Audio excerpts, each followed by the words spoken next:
Okay, what's popular YouTube? Another day, another demo, and today we have a news video.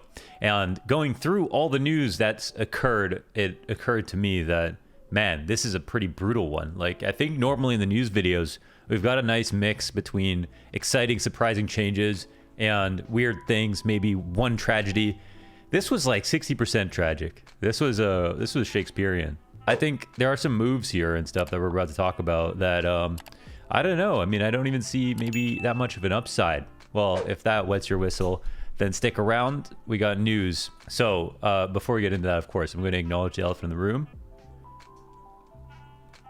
I'm wearing my glasses. Last time I had these glasses, which were, theirs are not mine, but these are actually prescription because I have an astigmatism. So it's not very strong, but I was told to wear this for a few days at first and then wear it whenever.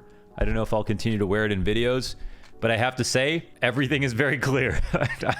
I didn't realize how things were blurry at every distance for a very long time. So I'm kind of curious as to what this will feel like. The channel's doing really well, by the way. Thank you for leaving likes. Thank you for commenting. I hope you're enjoying the content. I also wanted to acknowledge people don't really like the thumbnails with me in the thumbnails. Me too. You and me both. Also, who asked? The reason you watch the content is for the content, right? The thumbnails and the title is to get people to know what the video is about. If it's not insanely aesthetic, whatever, man, there are some rules on YouTube.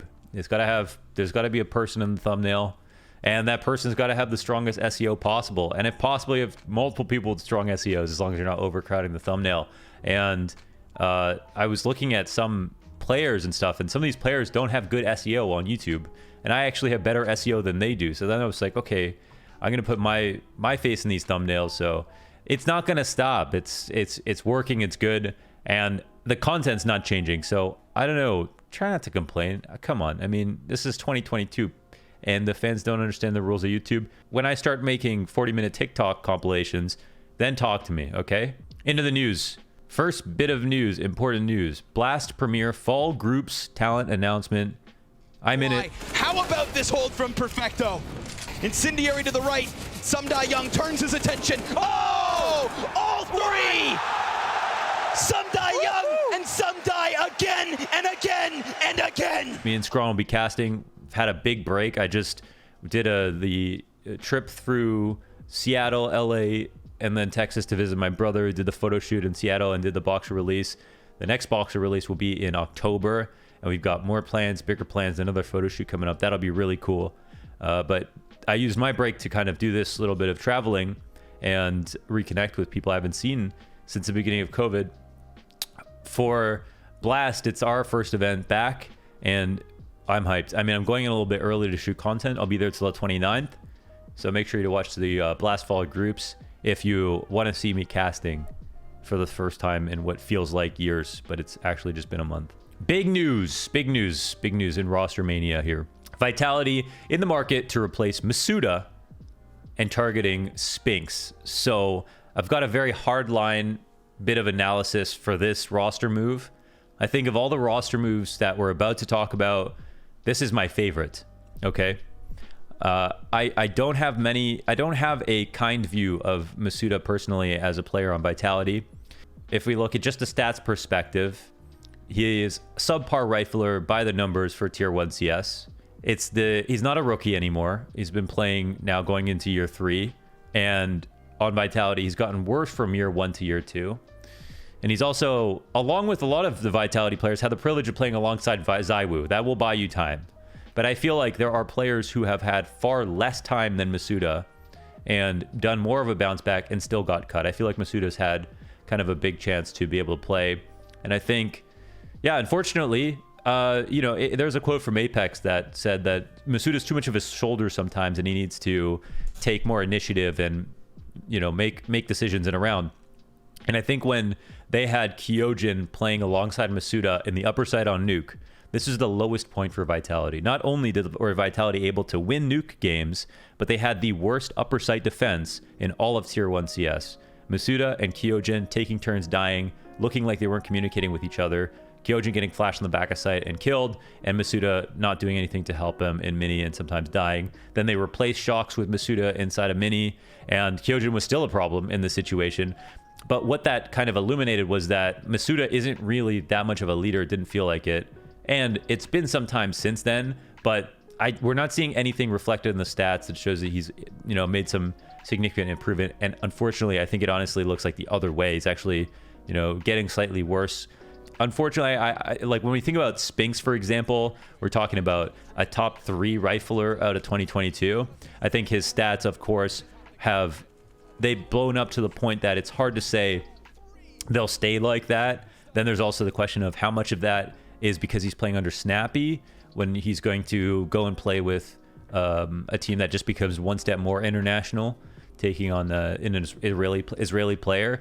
And I don't, this is kind of silly, but some of the Israeli players, the way that they speak English, it can be kind of hard to understand for even me, a native English speaker. And for Vitality, if communication was some kind of issue, maybe that's going to play a factor. I don't know if it will, but I feel like a silly thing like that might actually matter. But that's the very small, the biggest thing on the downside that I can think of. On the upside, you have, again, the only rifler that I think, if G2 was going to cut Nico, and they wanted to get one rifler, one person brought this up to me. What about Spinks? That is somebody. Spinks, he's playing so well this year, even though he has taken a little bit of a step down in the past couple of events. That is somebody who you could actually imagine potentially replacing Nico based on his unbelievable 2022. So that just goes to show you kind of the gulf of difference between the appearance of both of these players and their roles. I think Spinks is the truth. I think this is a direct upgrade. I think it's going to work very well. That's kind of how I'll leave it for now, and then we'll see. This means that, we've got Spinks, Dupree, Apex has proven he can IGL, along with Magisk and Zywoo. I mean, this is playoffs every single event. This is a tournament winning team, and these are all expectations. Not to say it'll happen, but these are reasonable expectations to have if you're a Vitality fan. Now, that sounds like, oh man, what else is he going to say about all these other roster moves? Nothing comes close to that for me. I'm just going to tell you that right now. All right, next up, we've got Henny. Actually, this is brand new. So Henny is set to join MIBR, which I really love. I think Henny did take a weird career choice decision in leaving Furia the first time. Wanted to go and play with Lucas, who is just simply not as good as Henny. And I think Henny belongs on the best Brazilian lineup possible with his level of op. I think he showed an incredible level of maturity and development as an opper who appeared to be a guy who had a lot of problems. Like, there were people talking about how the coach, I think it was Zach, when he was on Immortals, had to stand behind them and communicate for him because he wouldn't communicate at all, but he was still nuts. And then there's the fact that he was extremely explosive and aggressive. When he went on to Furia, ironically, he put that away and he started to be more passive. He let Art be the aggressive one. He stayed in the back, and he got his stats way up, right? This is before Junior came on, and now Safe has taken that position and looks very comfortable. I think Henny's probably still a better opper than Safe, but overall, Safe has done great on the rifle as well and slotted in. Either way, good to see Henny back on a team. That's the long and short of it. Next, we've got Cloud9 Academy recruiting in a Cloud9 recruiting an academy roster. Wow, I spoiled it. This is Cloud9 taking on a set of Russian players to make an academy team. I assume to play in the We Play Academy League. Otherwise, what else would you do? If you're in Europe, I think that's the first thing you should do. It's great to see Cloud9 getting their claws a bit deeper in, and that's pretty much all there is to say about that. Looking forward to seeing them play. The Cloud9 Academy are Dex, Height, Alpha, Smet, Strick, and their coach Finn. The players themselves, I haven't seen them play, but nothing but surprises and fast results coming out of the Academy League. Isn't it funny how Gambit Academy, Gambit Youngsters became Gambit, and now Gambit became Cloud9, and now they get an Academy League team? Isn't it funny how life works? This one's kind of complicated. Valve declined ESIC's new calculation of coaching ban concessions. So Striker wrote an open article on HLTV, and it detailed and explained how there was a push from ESIC to allow some of the coaches to have a ban reduction based on certain criteria, which were helping understand the bug or helping or confessing to their involvement in the or helped with the investigation. A few stipulations in which these coaches that were banned either came forward early or helped out and got their bans reduced. Valve said, no, we're not going to do. You can say you want to do that, but we don't care. And I will say this. I think that if Valve in the past, as we know, since the iBuyPower days, they don't like to step too far into muddy water. They'll make a decision. It'll appear to be out of nowhere. It won't appear to be consistent with many other things that have happened, but it will be the decision that sticks. And they very rarely step back from that. And I think, honestly, sometimes that is a good thing. Sometimes it is good to not blow with the direction of the wind. But a lot of these situations call for a ton of nuance. And the reason that ESIC work with Valve is because they can actually handle that, the ethical side of these decisions, which are complicated, take time. They kind of take human understanding of the situation. I mean, you have to really understand what is going on. You have to be a very in-depth esports watcher to basically understand what a coaching bug is, to understand how much they were at fault, to understand the context and the historical context of that. And I think, them trusting ESIC more to deal with that and allow the coaches to have a lesson ban, I think would make sense. That's what I think, but I can understand why they don't want it to get more messy. Either way, that means there are a couple of coaches here that will be caught in the crossfire and will have quite a long ban. Of course, you can take a look at the article and read more. It's so complicated. You basically have to be good at math, and that's not my forte. So, all right, moving on. Blade confirms SDY will stay until the Rio Major. SDY will stay until the Rio Major. Wow. SDY comes into NAVI. They make finals at the first two lands they play at. It's like BIT all over again. They win Lisbon, and they get within 2 rounds of winning Cologne as well and ending up the season #1 in the world. I can understand why they want to keep him. I personally think that what we saw at Cologne, especially in that final, was, a slightly average last map from Simple. We saw an overperformance from Electronic, which he's kind of been overperforming a lot recently since IGLing, so maybe we can expect more of that. But an underperformance from Godfecto, an underperformance from BIT. Okay, I think BIT was making some choices in these games that looked very confusing. It didn't feel like he was feeling it, and I think it cost NAVI the maps. I think Perfecto also had a few bad sprays, even just aim-wise, I think, couldn't keep up. But when we talk about these differences, I mean, I wouldn't be talking about them at all if NAVI won 2 more rounds, right? Think about that. FaZe barely won that, and this could have been a conversation about why FaZe didn't win and how Simple is the MVP at the event and had 109 kills in the final and was 10 points away from his next highest opposition for the MVP race. And but we don't talk about that. Now we talk about overinflated MVP. We talk about BIT and Perfecto are so bad and stuff. Razor thin margins on that final in the tournament, and an overall excellent result. And what I will say still is NAVI and FaZe are leagues ahead of everyone else as far as I'm concerned. For me, there is no #3 team in the world, and I don't care what people think is the #3 team in the world. I don't know what HLTV says is the #3 team in the world, but I think that is way more up in the air than #2 right now. Okay. Copenhagen Flames announced the Zyphon exit. So, I hate this. Zyphon goes to Sprout. And I think, and he takes Dennis's spot, who's been there for like many, many years. Which I don't care. That's cool. Sprout are trying to make a move here, okay? They got Nealan and Hext. They have Star, Slacks. They're going to build a decent team. But what I don't like is that Zyphon's stock is at an all-time high. I mean, he was killing it on Copenhagen Flames. I was in a bus with the team at the major, and I was like, yo, Yabi has the best aim on your team. And then literally in unison, they're all like, no, it's Zyphon. In unison, they all said it was Zyphon who had the best aim on the team. Zyphon is a player's player. They love Zyphon. And after that, I started paying more attention, and I was like, you know what?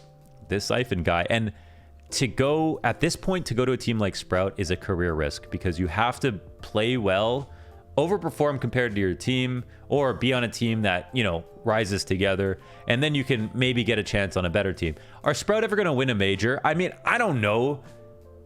Like, their name is literally Sprout, you know? How can Sprout be the best team in the world? I just don't even understand how their logo could be the logo of the #1 team on Earth.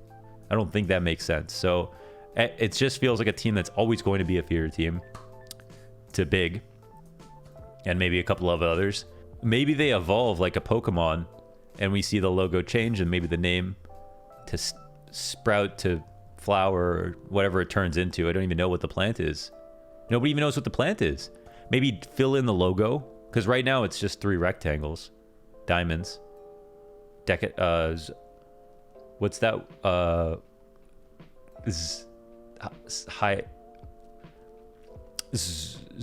Rhomboids. No. It's a Z something, and this is killing me. Guys, in the comments, if you know what I'm trying to think of, that is the Sprout logo. If it was turned on this side, please let me know. It's like a rectangle if you knocked it over. Let me know in the comments. You win a PS5 if you get it right. No, I'm just kidding. I can't do that. Okay. I hate it. Good luck, Zyphon. And set the bench, Hades, and bring in some Pious from Movistar Riders. I don't care if I pronounced it wrong. I don't care. Who asked? Not me. ENCE are set to bench Hades. Oh, another one that makes me mad. You know? Okay, I will say this. Hades, for the majority of the year, was, I think, definitely the worst opper of all of his competition, you know, compared to all of his competition. I will say that. I'll put it as bluntly as that. When you're talking about the level of ENCE who are contending to win an event, tier 1 event, and then Hades compared to Simple, Zywu, Shiro, I mean, even degster. I mean, I would have taken, you know, degster. So there's a lot of players, I think, that were much better than Hades, who you look at Hades' stats, you're talking about like a 1.05 opper, sometimes 1.0, and a bad cologne. I don't want to hold that against him as just one event. Unfortunately for me, I feel like the awkward part is they gave him like this contract extension for till the end of 2023, I believe, back in June or April. And now they replace him with Sun Pious. Man, I mean, Sun Pious, he kind of has come out of nowhere as well. This could be an ESIC situation in some sense of the stock being so high compared to the overall results. And you know what? I mean, Hades hasn't been, the whole ENCE team hasn't really had that much notoriety in totality for that long. So maybe that does make some sense. I actually watched a few Sun Pious demos just the other day, just because I wanted to learn more about Movistar Riders. I didn't make a video, but I was looking at kind of their spots actually, because I wanted to see how they played versus how ENCE played, who are obviously thought about as more structured and everything. And I did notice that, you know, on a map like Vertigo, for example, Hades will go A every round. We're talking about like 95% of the rounds. He will start A, throw the same nades, and op A. Sun Pious though on Movistar Riders, and Movistar Riders as in its entirety start in one of 3 areas. They kind of divide up, but you know, 30% of the time they're starting in a brand new spot, throwing a different nade. And so I think there's going to be more specialization for Sun Pious coming into ENCE. I think it's a great sign actually, and something cool about Movistar that we noticed how versatile each of their players were. They all knew how to play multiple spots, but maybe he does less when he can move less. Don't know if that's the case. Don't know how he's going to respond to Snappy's system, but this should be kind of a bit of a culture shock, kind of a different way of looking at the game. This is a curious roster move. I'm not super hyped about it. I kind of don't like when teams replace 2 players at once, and I think Hades and Spinks leaving ENCE, it's an L, and they didn't get a tournament together, which sucks for ENCE. I mean, they were looking for that, but it doesn't happen. All right, we're pushing the limit here with the amount of time, so I'm going to keep it going. EG to bring up Hext, and Nealan to their main roster, but also to bring Vorborg, the coach of Copenhagen Flames, to coach EG. Okay? For me, that is the best part of this roster move. Hext is an NA player who a lot of players have been talking about.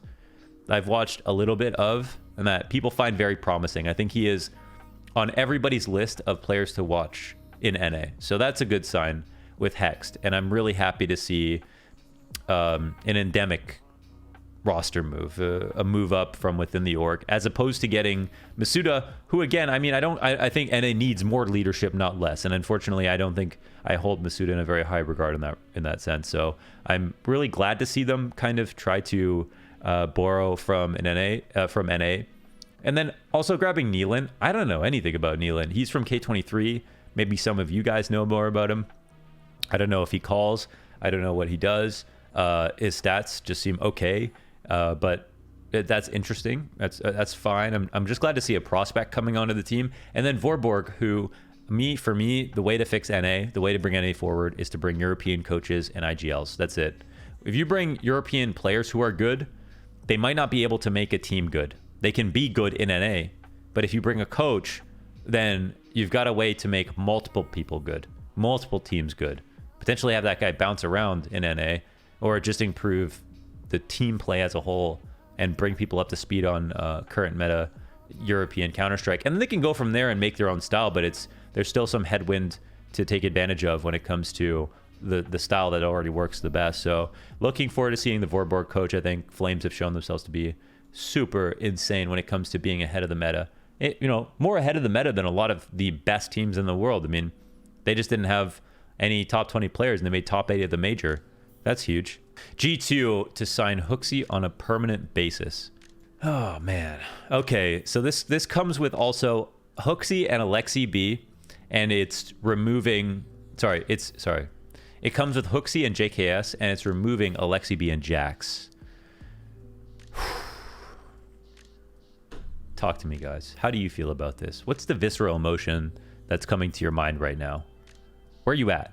What does this make you feel? Are you Danish? Are you happy? Are you Australian? Are you happy? Okay, my sneaking suspicion is that Hooxi gets eaten alive on this roster with the individual level that he has. It's not just low. It's not even just Kerrigan low. It's really, really low on average, as Pimp would say. Really, really low. Okay? And I think that Hooxi, as an IGL, there are enormous things to say about him as a caller. Like, first of all, again, no top 20 players top 8 at a major. That's literally better than G2, right? That's literally better than G2 itself. But, Nikadas, maybe the best Danish opper, along with Yabi, one of the biggest prospects. They had some good players in the team, absolutely, who all too new to reflect in the stats, but they were there. But still, for G2 to jump up to playing, they're not going to go back and play Pinnacle Cups in between events, right? You're not going to play Malta Vibes. They're not going to play Thunder Pick Bitcoin Series 2022, okay? They're going to play Blast and ESL and all the major circuits, play Tier 1 events nonstop. This is going to be a huge jump.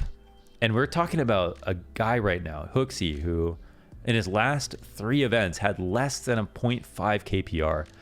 It is so low on the individual level. You've seen it. We've watched him play. He struggles to get the easy kills, right? And I mean, sometimes I choke too, but playing on a team like G2, I don't think you can do that, man. I just don't think you can do that.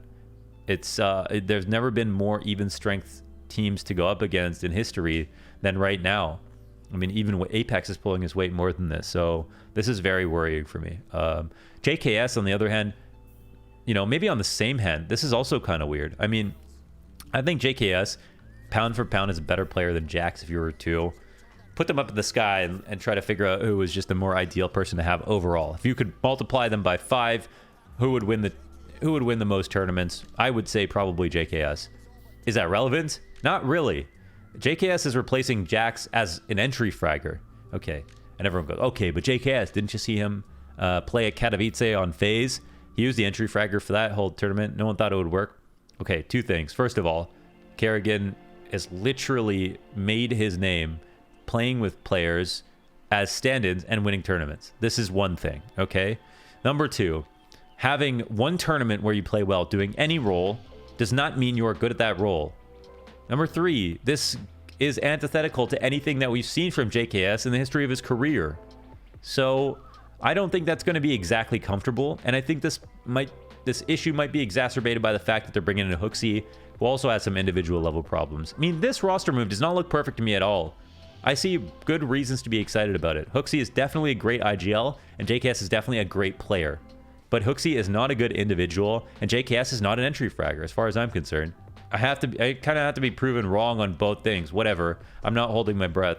This is not something that I'm I'm incredibly interested, but not excited. You know, I want to watch. I want to see if it works, but, you know, I'm not extremely optimistic about it. So you can't, and you also can't say, oh, Jake, you can't say G2 have enough firepower, because they've always had that core. It's not just about that. You know, you've got to have more than 3 players. Stewie's leaving competitive CS, so he's retiring to be a streamer. Listen, Stewie's had an entire career. He's super young, actually, and he's done a ton for NA. I personally have taken... Of course, I used to play with Stewie. Some people know that, so I will just say, in terms of my bias, I have a good view of Stewie. But in terms of being consistent, I would like to say that I know things about players. I've heard things about players. But these things I don't know as firsthand information, right? I mean, when people talk about Nico, for example, I've decided that I don't really want to be the person that says, I know this about his personality, because I'm not sitting there in TeamSpeak while we're playing. I might have just heard from someone say something about him, you know? So I don't even know the guy who called out Stewie as an analyst. I don't know anything about that guy, you know? But I know Stewie, so I'm personally not going to try to create conjecture around how people destroy teams with their attitude and shit like that. I mean, to me, that's actually garbage. I gotta say. So the people who know the first-hand information, that's great. I just don't have it. So all I can say is that Stewie has done tons for the game. The game has done tons for Stewie. The game has done tons for Shroud. People love to, in Counter-Strike, slam the door on people who are leaving the game or going to content creation or something. It's the most disappointing thing about our community, I would say. Why? I mean, listen, if you're like Shroud, for example, gonna go on a bit of a tangent here. You're Shroud, for example, and everyone's like, oh, you were never that good at CS. You were never that good at CS. Yeah, who cares? I mean, he plays Valorant now, yeah, but he was never even good at CS. And Shroud's going to hear some of this stuff. I mean, it's going to trickle down. He's going to see it in tweets. He's going to see it on comments. People are going to see it in a stream. That's going to give you a bit of a sour taste for the CS community, right? I mean, then you're probably going to be like, yeah, CS is dying. CS is whatever. And maybe you're just speaking your mind too. You know, maybe you're allowed to speak your mind as well. But is it going to make you feel any better if people are just shitting on you just because you don't currently play the game? No, and I hate that. I think it's embarrassing that the CS community does that, and I'm kind of sick of that. So I'm not going to participate in that. I'm not going to participate in the conjecture. Stewie brought NA its first major. There's a quote from Shagwire that he believed that NA would never win a major in Counter-Strike history, and that was in 1.6. And that was true until the Boston major. That was such a big moment for us. And that was Stewie joining Cloud9 that made that change. And then Stewie joined Liquid and they won the Grand Slam. These are 2 instances in North American history that simply would not have happened without Stewie. So whatever happened after that, if he's fallen off, whatever, he's had an entire career and back. And he's done just as much for the game as the game has done for him. And if he wants to go and do something else, then I hope he's successful at it. And I hope he is happier and has a great time. If he wants to come back later, great. Albeit he doesn't have to come back to seeing everybody's disdain about what they think about him based on what someone else said. All right, so that's all I have to say about that. The best wishes to Stewie. All right, so, what's next for Aleksib? So, Aleksib bit here, I guess I can talk about that. One more piece of news after this, so I'll let you go. Aleksib is a player who I think he's clearly a natural born leader. You talk to him, he seems like he's meant to do that. He was on a team with OG, with Valde, and with one other player who was supposed to be a caller, and he ended up being MBK, and he ended up being the predominant voice. I mean, he kind of just won out in terms of calling, I think, naturally. And so you could kind of see, like, and he was also the IGL of ENCE, so they made that run. As it turns out, I mean, let me put it this way. I think besides NAVI, besides Hampus, besides Apex, and that's even iffy, you know, you've got a tier right below that. Right above that is like Electronic right now, formerly Boomich in the Navi system, and Kerrigan. Those are the only two IGLs or teams playing at a level that is so far ahead of everyone else in terms of team play. Genuinely, when I watch them play CS when I'm casting, I cannot believe how good they are, I guess is the way to put it. And that's coming from me, who has watched this game since 2013 and analyzing casted teams over all of these years. They're just so far ahead in that regard. And I think Aleksib wasn't there. I think Apex can be there. He's not always there. I think Hampus can be there. He's not always there. I think NAVI is probably the closest actually for me, and I think he has a way to win with a different style. But individually, of course, they've got their own problems, but I think he's kind of close. And then there's like Aleksib, NEXA, and some other players. And I think this is why we got Hooxi as an attempt to find somebody who's not one of those others, who can actually be as good as the Electronic and the Kerrigan of today, maybe. But I already talked about earlier why I'm not super hot on that. But I don't think that doesn't make Aleksib be a bad IGL. They had good CT sides and they had sometimes good T sides, just inconsistent. I'm actually of the mind that their Cologne wasn't that bad. It's probably the reason that he's getting cut or something as a final straw. But I really thought that they were making some progress, but that kind of is always the G2 thing. They get close and they lose. So I guess you can only say that so many times. I suppose, maybe. But he wants to take a break. So whatever he does after this, you know, you got to be careful. I mean, it's a high stress job, of course, calling for G2. But Aleksib, if he takes a break, what team does he come back to? You know, his stock is not incredibly high, but right now he's just leaving G2. He could explore other options, but if he comes back a little bit later, you know, what's going to be open for him is the question. He has an IGL. He is still a relevant player, of course, but I think you while you're a player, I think it's some level you've got to manage your breaks. You know, some people do not survive breaks, but either way, the break might be incredibly necessary and really important. All right, and a final piece of news here to close out the day. Degster transferred to OG. Wow, we're going to end this with the ultimate tragedy, okay? Imagine you get sick and somebody comes in to be your wife's husband for the day, and then you come back after you have gone to a hotel quarantine to isolate because you had, you know, you were sick, and then you come back and your wife's actually happier with the husband that stood in for you for the weekend. That's what happened, as Degster was your wife's new husband, and Montu was the guy who got sick, if you didn't understand where the analogy was. Basically, this is seriously tragic. I mean, everyone watched the tournament. Everyone watched Lisbon and saw Degster and OG playing with a level of energy and success that made you want to see more. I mean, that's pretty much what it came down to. But for that to be the reason, and that, I'm not going to say it was like, I mean, how could it be anything else? That's the way I'll put it. Some people there have a conspiracy that Montu was already leaving or something like that, and there was no sickness. I mean, I don't know. I haven't heard anything like that. I think they just saw something good and they wanted to make a move on it. I honestly think PR-wise, this is an incredibly brave thing to do actually for OG, because they've got to shoulder the criticism if this comes back at them and it doesn't work out. And I also want to say that in Counter-Strike, I will always encourage and admire orgs that make the moves. That's why I'm a huge fan of OG. Even if they don't make all the right moves, they're willing to put the money down and try.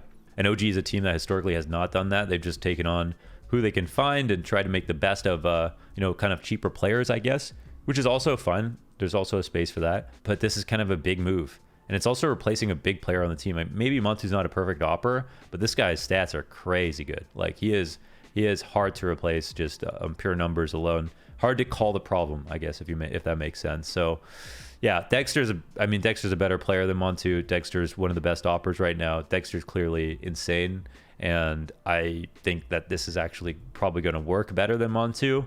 But I just think it's just so sad, and I just feel so bad for Montu. I don't know how else to put it. Imagine if that happened to you. I mean, you'd have to regret being sick. How could you? You know, you'd have to regret touching that extra door handle that one day. Crazy. Hope you enjoyed that. That is the news for the week, kind of a wrap up of Roster Mania. A ton of unbelievable, tragic, some exciting news, I guess, but one of the more brutal news roundups that we've done on this channel. So Anyways, glad to get that all off my chest. Hope you liked watching, and that's it for today. See you in the next one. Let me know in the comments who you want to see next for a demo review. Maybe I should do this on Pius. What are you thinking? What are you thinking? Let me know. Peace.